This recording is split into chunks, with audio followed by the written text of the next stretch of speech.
Voulez-vous savoir tout ce qui se passe au Kasaï? Abonnez-vous sur Franck Tcholawete TV.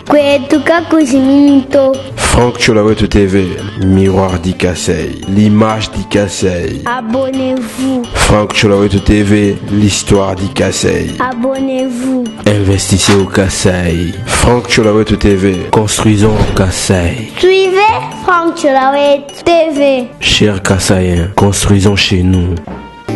Bantu ayaya ngambila kubandambi ngarijinga mwakumwela muyenga bantu ngambila kubandambi yo ngarijinga mwakumwambila myanda bantu ngambila kubandambi ngarijinga mwakumwela muyenga yebwa ndambi bwe mwikala mukwanga loji vungwamba ni chitandai wabana milongolongo ai mwasenda wa muchula wakambila kayemba nikazenga jambia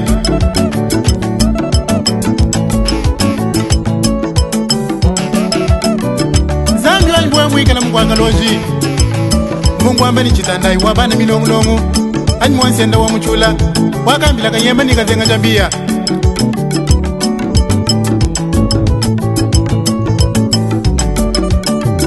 zandu ali bwe mwikala mkwanga mungwamba ni wandeka wanyi mwena kalaba we wandeka wanyi mwena kalaba we wandeka wanyi mwena kalaba we wandeka wanyi mwena kalaba we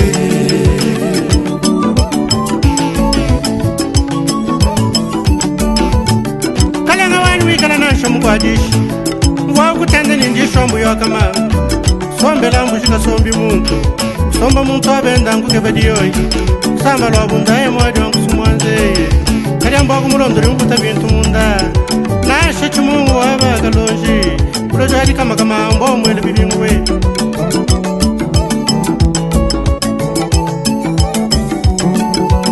kalyanga wani wikala nashe mwena nshimu wakutende nijanda lyakazemba yakazemba lyakasobukanyana lyanchikafu lyanjatabuzangu kalenga nsona wachimbalanga mubitenda byalibwa kasanji lambwila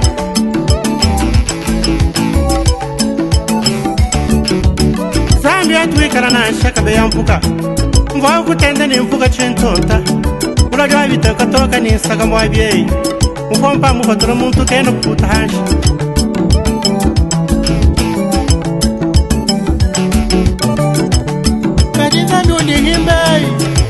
zambi kene ni kwa wei awele kene ni kwa bu ikomba kala wa zambi kayena mudifuka zambi wanye zambi amwa kudulu badanga zambi kene ni chisamba zambi kene ni kwa wei bisamba byoso mbya maweja zambi Angola ni zambi Burkina Faso Etats-Unis Europa ni Asia Gomwa mungalata Katanga wa madi Tufika mukatai twana baleja Tufika mukatai twana bala Mata mutitenga mama weja Tufika mukawa mama weja Umata mukawa mama weja Ubwela nukalaba mama weja Mwene ditu wanjanja mama weja Anajika ya bilombe mama weja Kabe ya kamwanga mama weja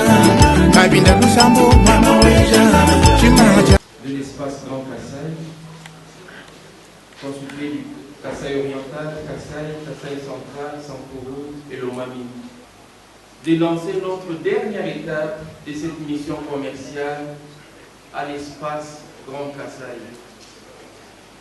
Pour votre gouverne, cette mission a été lancée depuis le 29 novembre à Kinshasa, à Mbujimayi, qui est notre quatrième étape.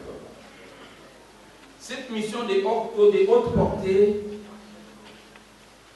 a comme thème débloquer les opportunités de commerce Le groupe, en outre, a comme mission de transformer les vies, de redonner la dignité et d'étendre les opportunités de création de richesses. C'est dans le cadre de cette mission d'étendre les opportunités de création de richesses que le groupe Equity Holdings a mobilisé près de 300 investisseurs pour explorer les opportunités en République démocratique du Congo et aussi nouer des partenariats gagnant-gagnant avec leurs concitoyens ou leurs confrères de la République démocratique du Congo. Les deux chefs d'État, leurs excellences, le président Félix Antoine Tshisekedi et Uhuru Kenyatta, qui en avril dernier ont signé des protocoles d'accord de collaboration et de commerce, jetant ainsi la base pour que le groupe puisse mobiliser autant d'investisseurs et explorer les opportunités dans notre pays. Excellence gouverneur, nous sommes particulièrement marqués par votre présence dans ces assises qui marquent votre détermination à vouloir le développement de cet espace Grand Kasaï. Et nous pouvons vous rassurer que le groupe Equity, fort de ses actifs de 12 milliards de dollars, a mis à disposition des liquidités de l'ordre de 5 milliards de dollars américains pour soutenir les entreprises et PME dans la région de l'Est et dans la région du Congo ou de l'Afrique centrale. Nous voulons que la RDC soit le premier bénéficiaire de cette grande enveloppe et nous souhaitons que ce soit le cas. Raison pour laquelle cette grande campagne commerciale a été lancée et la RDC en est parmi les premiers bénéficiaires. Et nous souhaitons que lors de ces assises, que le partenariat soit noué entre les investisseurs venus de la République du Kenya et les investisseurs qui sont dans l'espace Grand Kasaï, afin de relever les défis qui sont innombrables, les défis d'infrastructure, les défis énergétiques, les défis de l'autosuffisance alimentaire.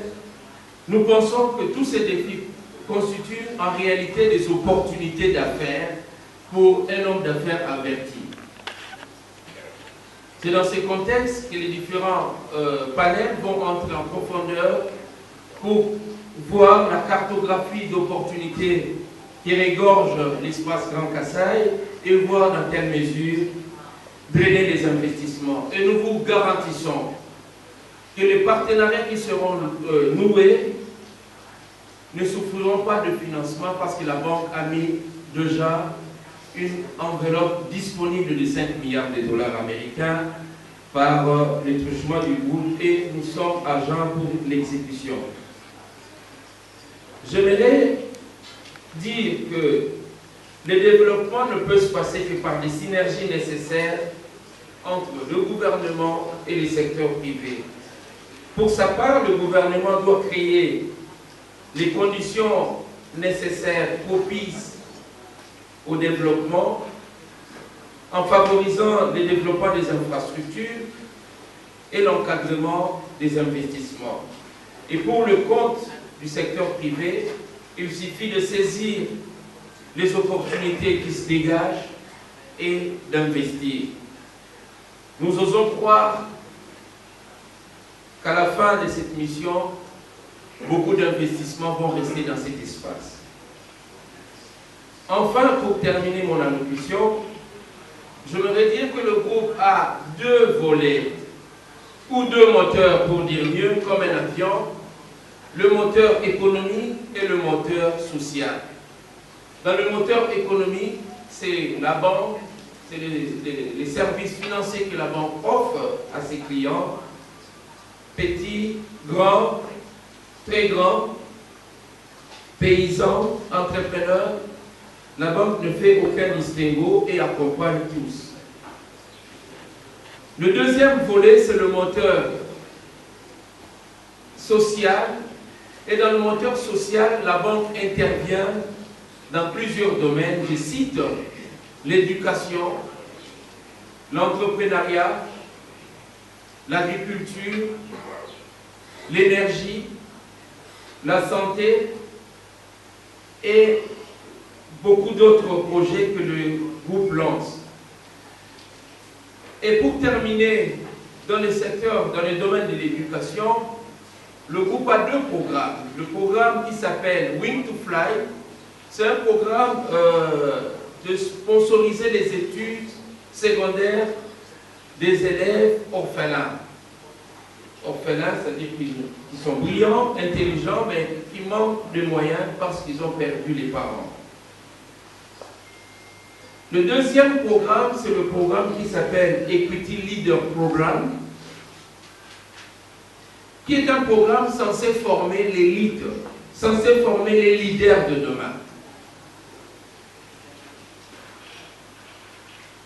L'avenir se prépare aujourd'hui et la jeunesse constitue l'avenir de demain. Investir dans la jeunesse, c'est sûr que c'est un investissement qui ne se payera pas parce que la jeunesse peut l'utiliser à bon escient. Nous, dans le cadre de ce programme, avons organisé un test de sélection dans tout le pays et surtout dans les provinces où on est opérationnel. Nous avons organisé une sélection des meilleurs élèves qui ont terminé brillamment les examens d'État avec au moins 70% de notes, 70%. Nous avons organisé un test interne et ceux qui ont réussi avec 80% ont été retenus dans tout le territoire national. Je suis heureux de vous informer, Excellence, gouverneur présent, que l'espace Grand Kasaï en a produit. Et dans la salle, nous avons 7 candidats qui ont satisfait et qui ont réussi brillamment leurs études universitaires. On va sponsoriser leurs études et on va s'assurer que pendant les périodes de vacances, ils reviennent à la banque, ils auront un stage rémunéré garanti. Et ce stage a déjà commencé. Je pense à la fin de ce mois, ils auront leur premier salaire. Nous voulons dans ces programmes aider la jeunesse à se développer. Et si vous me permettez, je vais les appeler pour qu'ils passent devant vous cet espace, mais qui ont réussi brillamment, pour lequel la bonne formation, ce programme Equity Leader a été lancé au niveau du groupe il y a plusieurs années, et qui nous ont fait la fierté.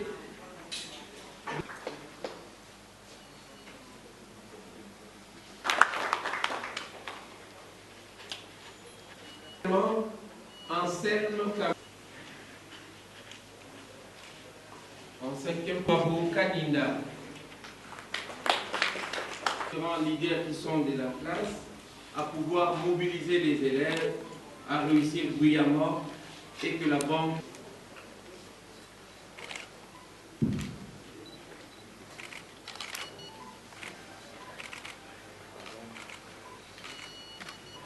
the representative of the Republic of Kenya, Ambassador here in DRC, George Musafu, the Director General of Equity JCDC, all the businessmen and women of this great country who have gathered here in Bujimayi for the trade mission, our final leg of our trade mission.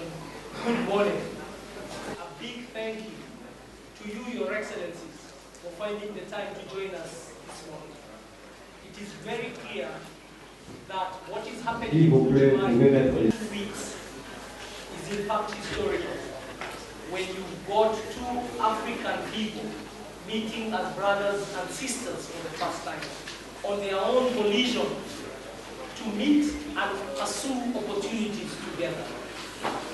We at Equity Group, as you have seen. Today is a great day for Kenya because in our 58 years of independence, this is the first time we are stepping in Bujimayi or in Kasai to meet our brothers and sisters. Now, one will ask, taken so long, 58 years of independence of Kenya, to come now and meet our own brothers and sisters. There were barriers previously. Those barriers, you may know them or you may not know them. But one barrier was political goodwill. We didn't have political goodwill between our heads of states. But now, that political goodwill, with our own presidents shaking hands and encouraging the Kenyans and Congolese to come together, that is what has now opened a way for us to come and meet you. That is, the political goodwill is now good, and that's what's now enabling us to come and meet you. The next thing was transport. You can't come on foot between Kasai to Kenya. You need flights. Now, Kenya Airways is now operating within DRC, Kinshasa, Lubumbashi, Goma. And I'm sure with this cooperation, now, the governors of Kasai, Greater Kasai, can now also apply to say Kenya Airways must fly to Kasai. And I'm sure it will be able to fly directly from here to Nairobi. And that's now another opening that's going to enable us to do the business together. Number three, it's also the interface between government and the people. Governors, you are the interface between the central government and the people and the grassroots. And therefore, you are the ones who are going to provide the spark. You are the ones who are going to trigger this business to happen. Because the business licenses are going to be issued by you. Residence permits for the businessmen will be issued by you. And all other processes that need foreigners to stay here, the visas, you are the ones to do it. So being the interface between the central government and the people, you have a very big task in making sure that the cooperation now it's not between government and government or between president and president, but it will be now between individuals, business to business, and individual to individual. And that's the work of the governors. I also want to invite you, as the governors of Kasai Center, to come also to Kenya and see how we organize business in Kenya. In that way, I mean, a Kasai man is married a Kenyan lady. Or on the other side,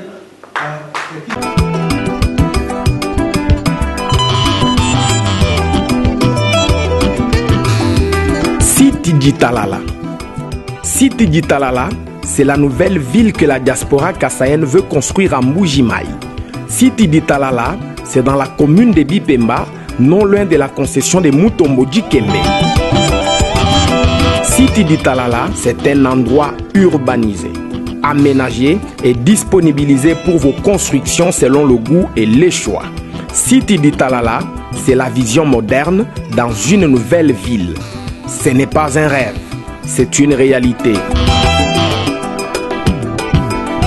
Kassaïennes et Kassaïens, voici l'occasion pour vous d'acheter un terrain, une parcelle ou une concession à valoriser en y construisant pour vos business ou vos projets agricoles au Grand Kassai. Franck Cholawetu et son équipe vous aident à acheter des terrains et y faire un suivi du déroulement de la construction. Les terrains sont là à différents prix toujours abordables, de 500 à 5000 $ américains. Ici, construisez selon votre choix, goût et préférence. Contactez-nous au plus 243 425 180 47 40 plus 243 97 94 25 826. Baluba kwetuka kujimi tuibaka ikwetu. Siti Ditalala. Siti Ditalala, c'est la nouvelle ville que la diaspora kassaïenne veut construire à Mbuji-Mayi.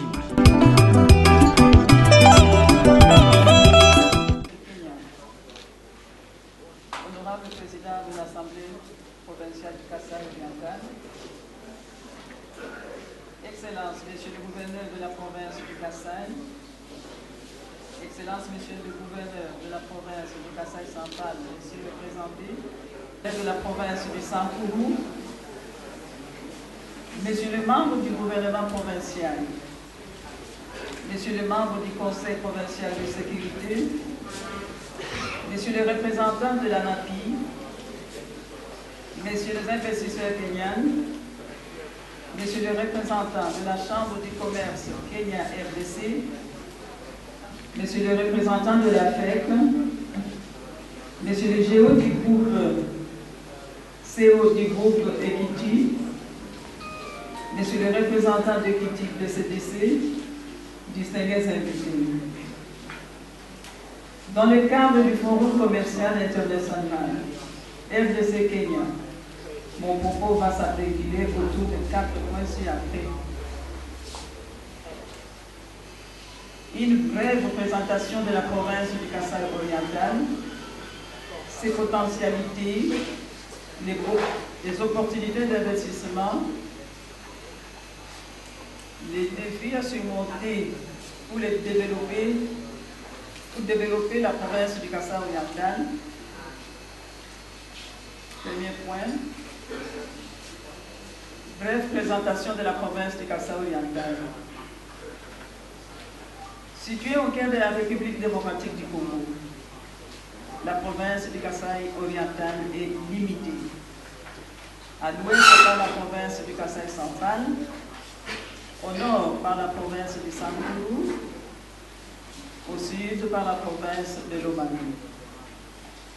Elle s'étend sur une superficie de 9 699 km² et est composée d'une ville, Bujimaï, qui est le chef-lieu et 5 territoires.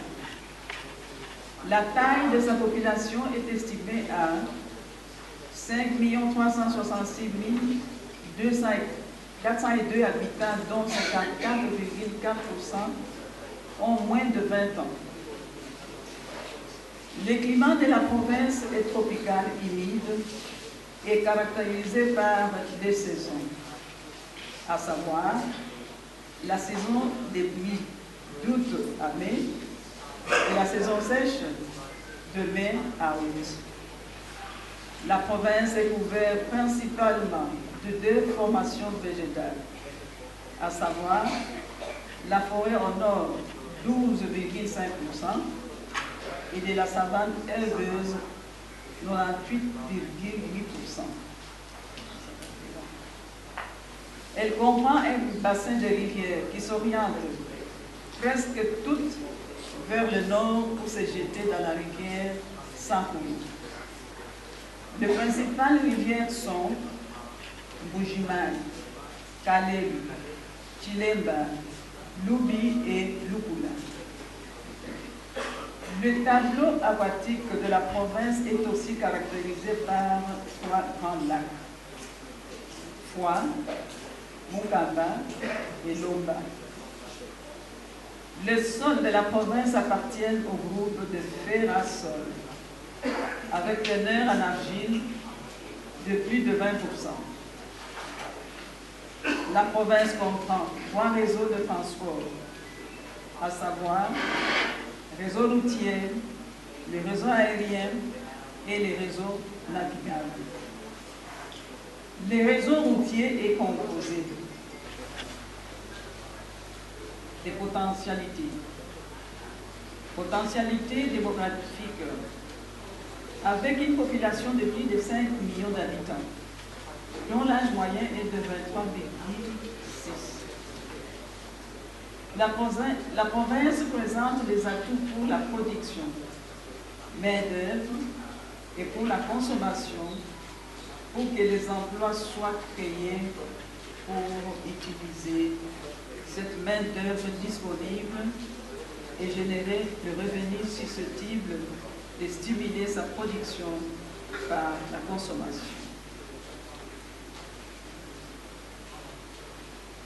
De 2, potentialité agricole. Avec ces 2 saisons de pluie par an, d'août à janvier et de février à avril, et ces terres arables, la province potentialité pour réaliser son autosuffisance alimentaire et pour assurer ipso facto l'exportation vers d'autres provinces, voire à l'extérieur du pays. Les principales cultures susceptibles d'une exploitation à l'échelle industrielle sont les suivants: manioc, maïs, haricots, soja, arachide, patates douces, igname, pistache de terre, caféier. De même, la province regorge divers fruits, à même de rentrer dans le secteur de transformation, à savoir les ananas, oranges, citron, mandarine, mangue, avocat, papayer, etc. Les savanes herbeuses sont avant propices aux activités agro-pastorales. Potentialité minière. Le sous-sol de la province regorge, en plus du diamant, d'autres riches minéraux qui nécessitent une prospection sérieuse en prévision de leur exploitation industrielle. À rendre pour petite échelle, le minerai sont le cuivre dans les territoires de Miami et Kabiakaman, le cobalt dans les territoires de Miami et Kabiakaman, le fer dans les territoires de Kabiakaman, l'or, Kabiakaman. Il y a lieu de signaler aussi la présence d'importants gisements de matériaux de construction dont celui de calcaire à ciment en Kwadi, dans les territoires de Chilégué et dans les territoires de Katanga. Celui de calcaire à chaud à Tchaba, dans les territoires de Mukatataka, à Katende, dans les territoires de Miami, et à Ndomba, dans celui de Kabeakamon. Celui de granit à Chilégué et Katanga. Celui de Caroline à Chilégué et à Tchatcha. Celui de Moellon en Bujimaï, à Katekelaï, à Chilégué, à Chiboué et à Kalela. Et de sable en Bujimaï, à Mouya, à Katekelaï, à Bakwandaba et à Tchaba. Potentialité touristique, le lac Lomba, sur le rive duquel la province prévoit la construction d'un village touristique. Le lac Mukamba, impressionnant par son étendue, la limpidité de ses eaux, dont les infrastructures nécessitent un réaménagement et la modernisation. La magnifique grotte de Kabeakamon. Potentialité énergétique. La province dispose de sources et rivières d'où l'on peut tirer l'eau potable et de chutes d'eau favorables à la production de l'énergie électrique dans tous les 5 territoires. Opportunité d'investissement. Sur la base des potentialités sus-évoquées, la province du Kasaï-Oriental présente plusieurs opportunités d'investissement intéressantes et incontournables pour son développement. Dans les domaines miniers, la relance de la MIPA, qui a besoin de capitaux frais en vue de parachèvement de la certification de ses réserves, du renouvellement de son outil de production et de la modernisation de ses usines et la grille. L'ANIVA sera capable de réaliser, une fois ses capitaux reçus, un chiffre d'affaires annuel d'au moins $1 milliard américains, avec la possibilité pour les bailleurs de fonds de récupérer leur mise au bout de quelques années. L'exploitation du gisement de minerais de cuivre à Katene, dont les études ont été montées que sa teneur n'est pas en dessous de 45%.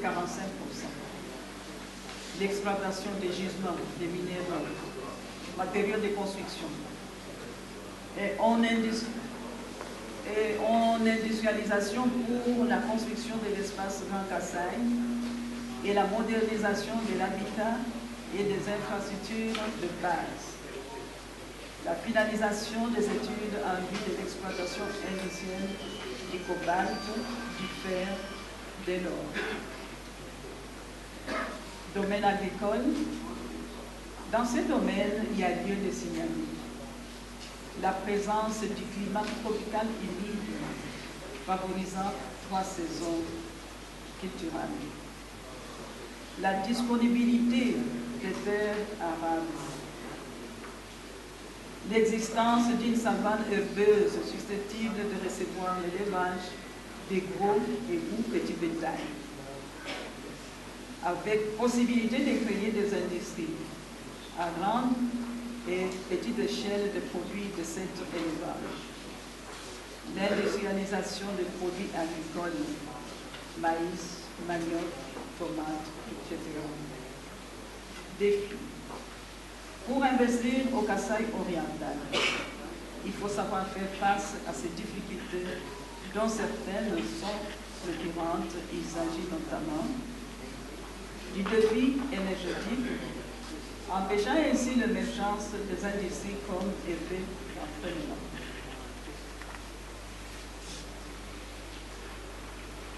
Le délabrement des infrastructures routières ne permettant pas une circulation facile de produits et biens. Tout compte fait.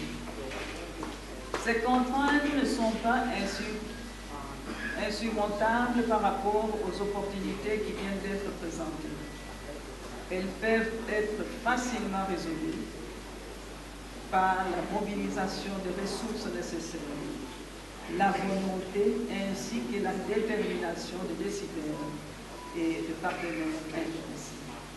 L'Equity Bank est là. Il a parlé. Le Kasaï a besoin de vous.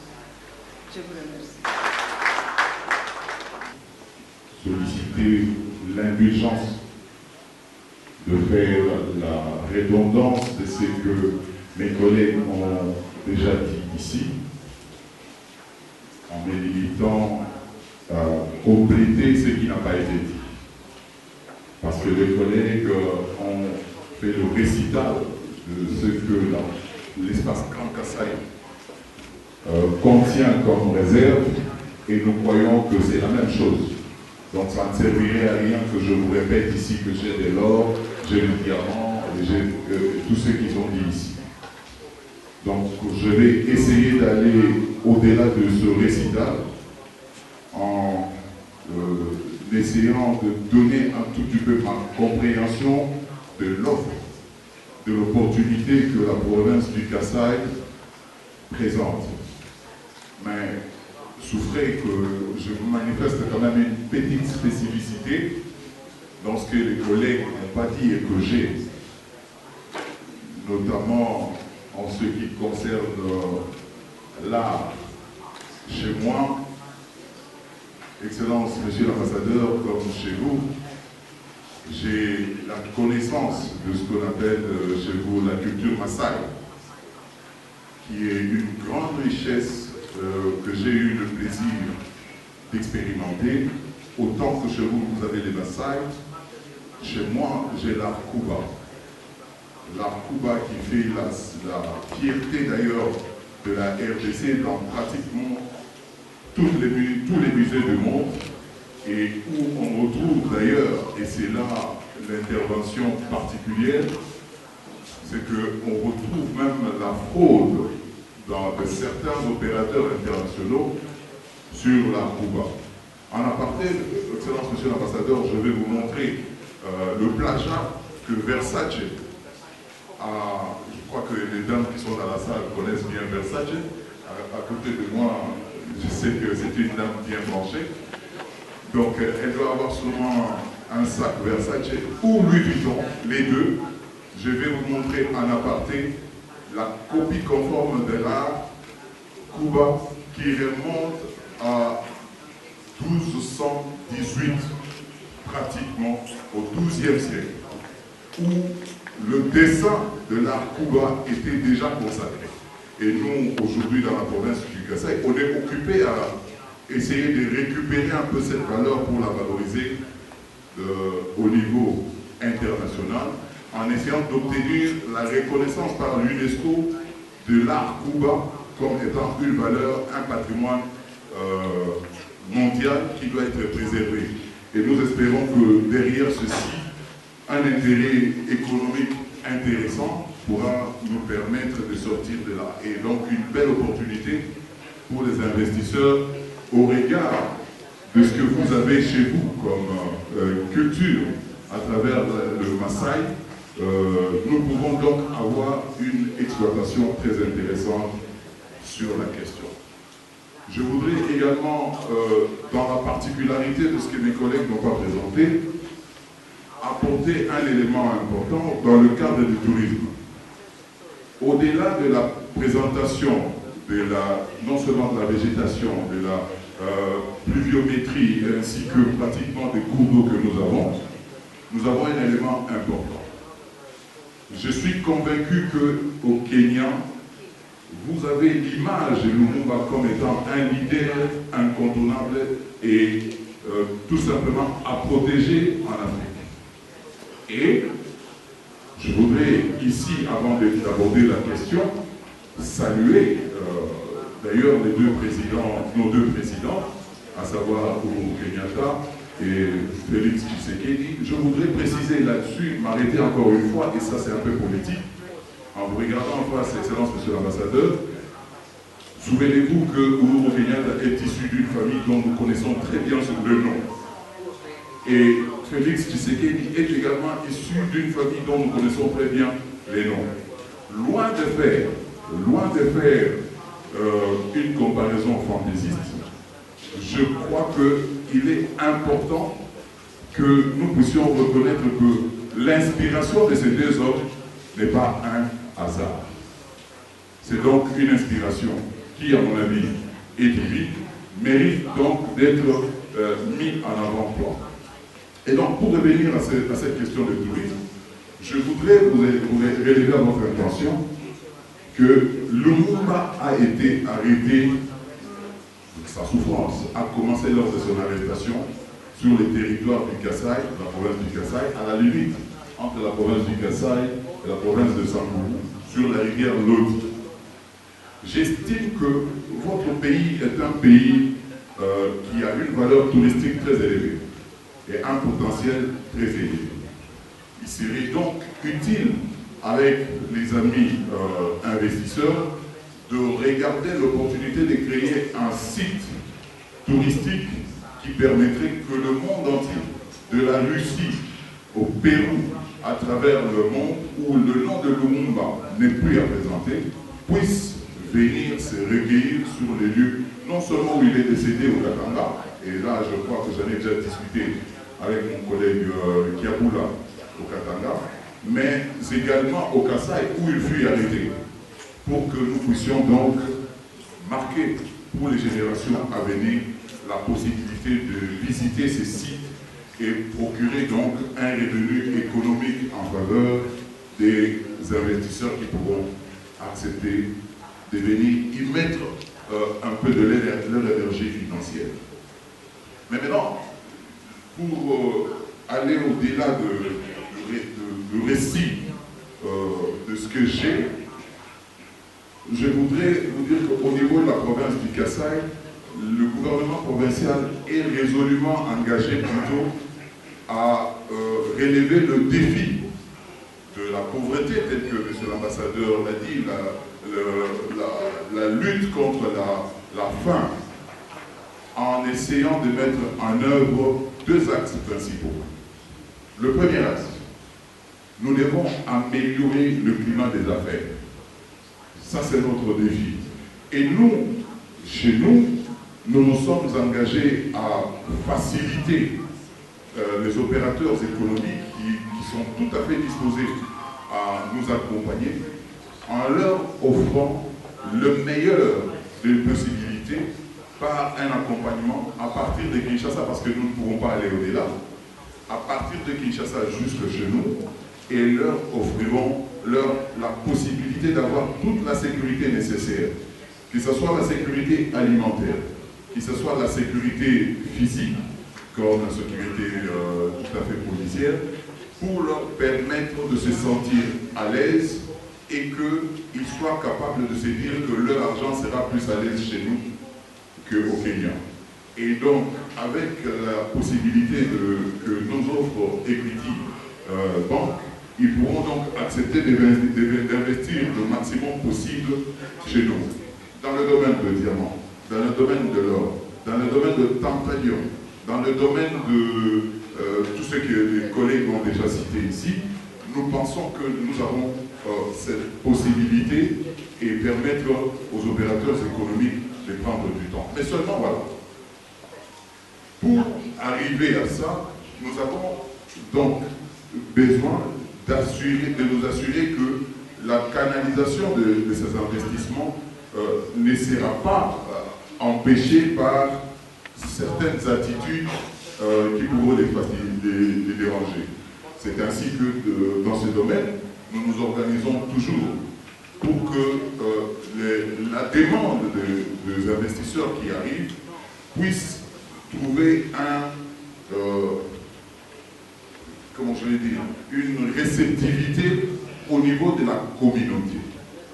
Et ceci est dressé et facilité par le fait que, au-delà du fait que par le passé, les communautés ne s'entendaient pas très bien pour des raisons à caractère politique, l'avènement de Tshisekedi nous permet aujourd'hui de faciliter la cohabitation entre communautés chez nous. Et donc de réduire le risque d'affrontements susceptibles de fragiliser ou d'insécuriser les investissements. Et pour nous, grâce d'ailleurs à un accompagnement de la communauté internationale, nous avons réussi à mettre en place des cadres et des structures, des dialogues qui nous permettent donc de faciliter aux opérateurs économiques de se sentir chez eux. En raison du fait que nous sommes pratiquement au carrefour de plusieurs provinces et de plusieurs cultures, il est difficile aujourd'hui dans la communauté de l'espace Kassai de trouver une communauté qui prenne le dessus sur les autres. Et cela tient du fait que le dialogue instauré permet d'empêcher que nous puissions avoir de grosses difficultés. Alors, le deuxième défi, le deuxième axe que nous pensons être utile pour le développement, il est plus infrastructurel. Alors, sur l'infrastructure, le potentiel est clair. Nous avons l'agriculture, nous avons les mines, mais la difficulté d'investir dans l'infrastructure et les mines, plutôt dans l'agriculture comme les mines, tient du fait que l'infrastructure est quasiment inexistante. Et aussi, jusqu'à ce jour, les investissements qui ont eu lieu dans la province du Kassai ont été des investissements à caractère essentiellement privé, des hommes d'affaires qui se sont développés eux-mêmes, mais qui n'ont pas eu probablement la possibilité de transformer leur génie créateur en ressources qui deviendraient bancables et qui pourraient permettre qu'on puisse lancer le développement. D'où un défi important. Celui d'accompagner la transformation de l'industrie extractive en industrie de ressources durables. Les petits creuseurs qui exploitent chez nous, et là, tous les collègues l'ont dit ici, et les petits creuseurs qui exploitent, ils exploitent pour manger. Ils n'exploitent pas pour créer des capitaux. Or, le développement vient avec la création des capitaux et la transformation de ces capitaux en ressources durables. Voulez-vous savoir tout ce qui se passe au Kassai?